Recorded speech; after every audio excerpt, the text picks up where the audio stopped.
Rocking star Yash అంటే ఈ రోజు ప్రపంచవ్యాప్తంగా కోట్లాది మంది అభిమానించే పాన్ ఇండియా సూపర్ స్టార్. కానీ ఆయన సక్సెస్ వెనుక ఉన్న అసలైన పోరాటం చాలా మందికి తెలియదు. ఈ పాన్ ఇండియా స్టార్ ఒకప్పుడు టీలు కూడా అందించాడు. యష్ అసలు పేరు నవీన్ కుమార్ గౌడ్. నాన్న అరుణ్ కుమార్ బెంగళూరులో బిఎంటీసీ బస్ డ్రైవర్గా పనిచేసేవారు.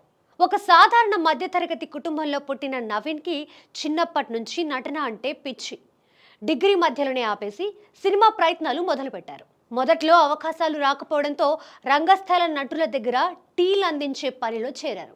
రోజుకి వచ్చి 50 రూపాయల సంపాదనతో కడుపు నింపుకుంటూ నాటకాల వెనుక ఉండే కష్టాలను పాఠాలుగా నేర్చుకున్నాడు.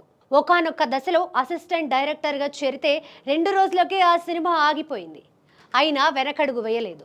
చిన్న చిన్న నాటకాల్లో నటుడిగా అవకాశాలు దక్కించుకుంటూ తన టాలెంట్ నిరూపించుకున్నాడు. 2004లో ఉత్తరాయణ, నందగోకుల లాంటి టీవీ సీరియల్స్ ద్వారా బుల్లితెరకు పరిచయం అయ్యాడు. 2007లో జంబద హుడిగి సినిమాతో వెండితెరకు ఎంట్రీ ఇచ్చి మొగ్గిన మనసు చిత్రానికి బెస్ట్ సపోర్టింగ్ యాక్టర్గా ఫిలింఫేర్ అవార్డు గెలుచుకున్నారు. Googly, Mr and Mrs Ramachari లాంటి బ్లాక్ బస్టర్లతో కన్నడ నట స్టార్గా ఎదిగాడు. ఇక అక్కడి నుంచి మొదలైంది అసలైన విశ్వరూపం. ప్రశాంత్ నీల్ దర్శకత్వంలో వచ్చిన కేజీఎఫ్ సినిమాలతో బాక్సాఫీస్ వద్ద 100 కోట్ల సునామీ సృష్టించి కన్నడ ఇండస్ట్రీ రేంజ్ను పాన్ ఇండియా లెవెల్కి తీసుకువెళ్లాడు.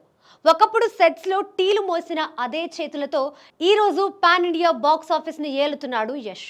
కళలు కనడానికి పేదరికం అడ్డు కాకూడదని కష్టపడితే ఏదైనా సాధించవచ్చని నిరూపించిన యష్ లైఫ్ జర్నీ ప్రతి ఒక్కరికి ఓ గ్రేట్ ఇన్స్పిరేషన్.